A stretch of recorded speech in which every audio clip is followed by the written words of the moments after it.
Glad to see you're still willing to help, and there's always much to do around here. Though if you're looking for a journey like the one you've just returned from, then I'll have to disappoint. I won't have you cleaning this hall, so worry not. I have a more pressing need for a newcomer like yourself. Our Lord, Mortafane, has been scheduled to meet with an advisor from the Divide. Morosa dares not attend herself, lest our Lord brings out her worst.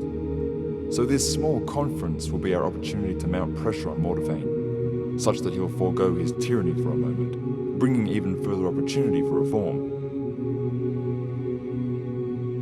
And with a fresh face like yours, Mortafane should understand that a world outside this town still exists, and that world is passing judgment on his actions. You're becoming a great friend to the people here, and I've come to trust you myself. A final word of advice. Should Mortafane become enraged, don't interrupt him. In fact, I advise remaining quiet entirely. I only need your presence. I'll meet you there.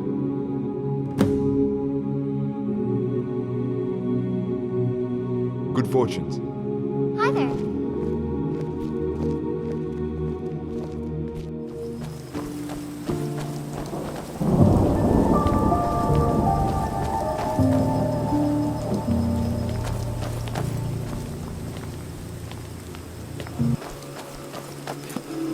Well, what is it, advisor? The hag couldn't speak to me herself. Morosa has become increasingly distressed following the rumors and supposed activity within this town, and has talked with royalty of Evelyn to discuss the claim of this fief and your position in it. If you do not cease with the disruption of trade, your privileges will be relinquished. Enough! Barked well past your merit. Tell that dog-faced shrewd old bitch that if she meddles any further with this town... Please, Mortafane, consider what you're saying. Did I grant you the luxury to interrupt? Trust me with my name again, and your neck will be kissing the axe. Yes, I am sorry. Then you, advisor, relay the message to that crone that if she dares poke her nose within Arnima again, her bridge will fall into the current below. Understood. I will part with your words so she can hear them.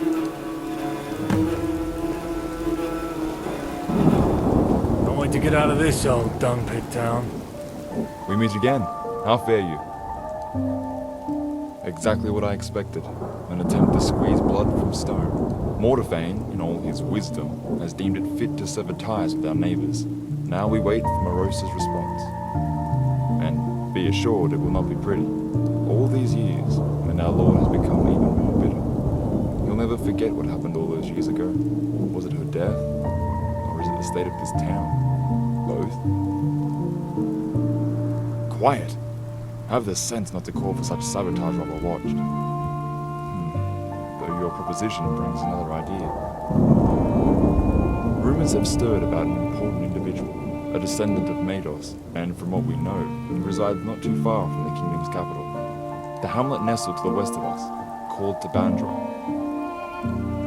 Image, my friend, the armor we've maintained from Mados' fatal excursion still shows its majestic craft after all these years. Evermore is a very welcome change of tone from the dreary scenery here. Been a long while since I've made the journey there myself. I hope you don't get too comfortable on those lush knolls, though. We're pressed with an urgent concern. A gathering of witchmen to the north are engaged in some communion. Nothing before has been quite like it. And if whatever they conjure up comes marching down the valley, then we'll need all our allies.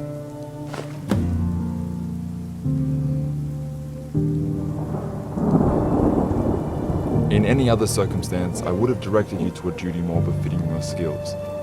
Such is the times where we have to rely on the vague potential of heroic progeny. Rados would mean more than his utility to this town. Having the very descendant don the iconic armor of that bygone hero would instill a new sense of hope and morale within all of us. I needn't tell you how the guards have been found lacking in principles recently. It's hard not to. I want to spur a drive within them again. Have them motivated for our future. No better way than the return of an idol that they can all rally behind. If he refuses now, we'll just send someone again. If you're beginning to understand our desperation, I take it.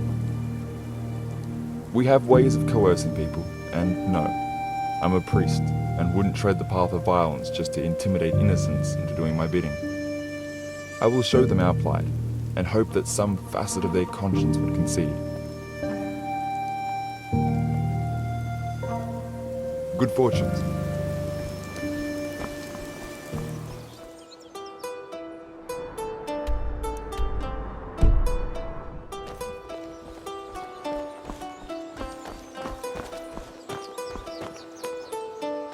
Who are you, Oakling? Good day. Nice to see you people haven't been overrun by plague. The moment I hear you cough, though. Oh, by the eight, not again! Will my children be expected to become fabled heroes too? A dozen times at least. And my father before me. Each time someone's horse is stolen or some exile's mugger merchant. Tell me about it. They claim to respect him, yet they put him on display in death. Deny the old man burial for years. You seem alright. And I do hate to make you a bearer of bad news. Let me fetch you some wine for your trouble. Who hasn't? Why?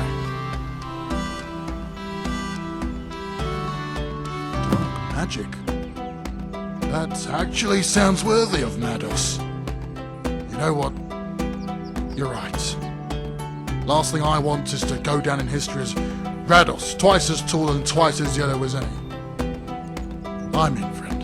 Lead the way.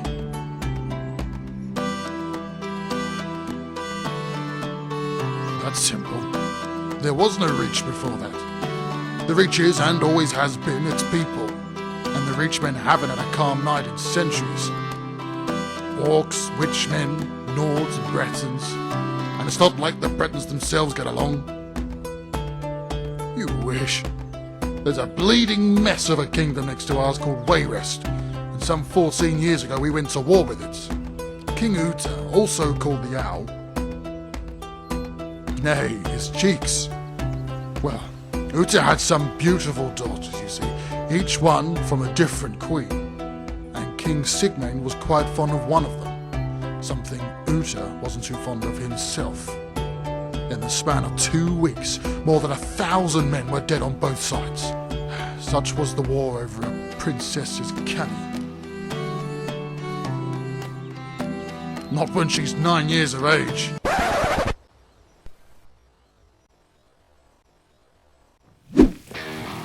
You all right?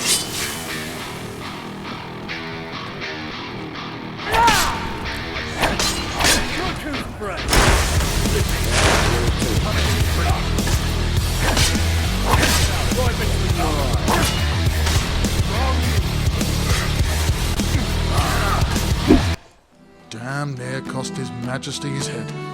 During one of his visits, Uta had Sigmain taken prisoner, and his retainers banished from the kingdom.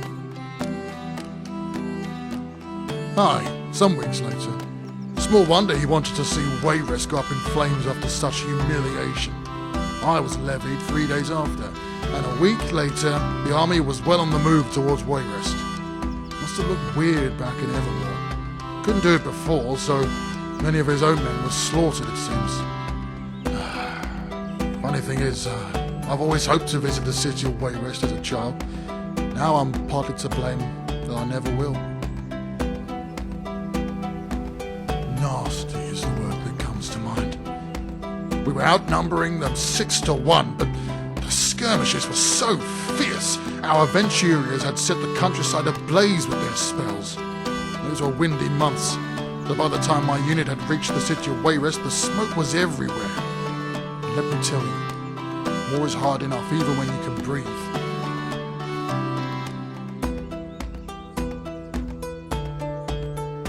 That's no wonder. It was broken up by the hand-picked squad of scouts. They crossed the border wearing burlap robes and posing for pilgrims. One of them, a devout priest of Mara running an orphanage, paid some guards off to see the molester king and spit in his face. Made quite a scene, you can imagine. He also passed Sigmain a scroll of recall with a mark already placed in the woods nearby. Not a single drop of bloodshed. Well, it wasn't me who told you this.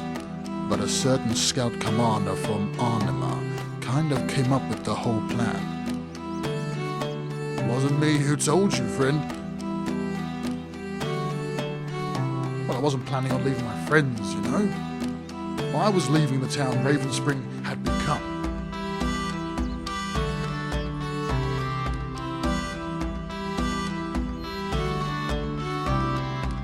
Oh, none too unusual. There was even a joke that that's what you call a temple, a sewer and a wall brought together. However, there was a real sense of community. We were proud like the Reachmen should be. We're older than the three empires combined. Most of the world doesn't know we exist, and the Britons want to believe we don't.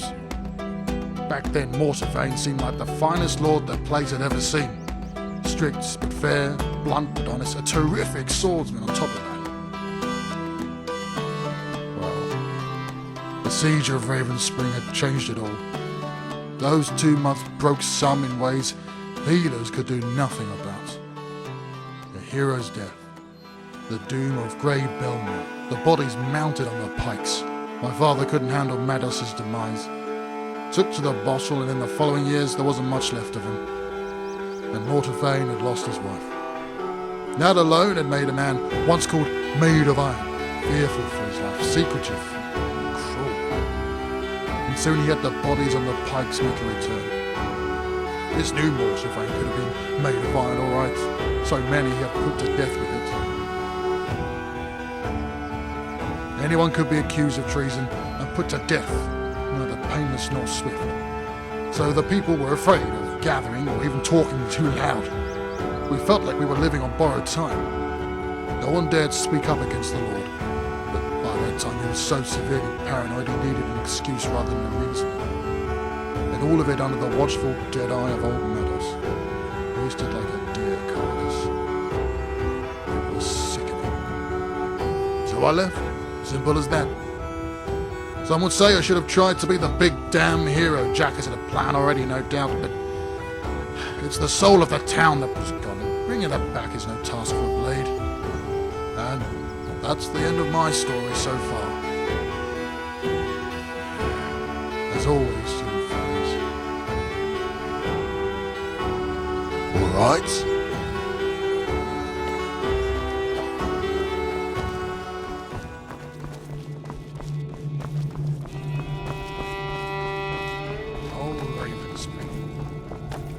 Time hasn't been kind to this town. Glad I left before it truly went down like it. I could go for a pint.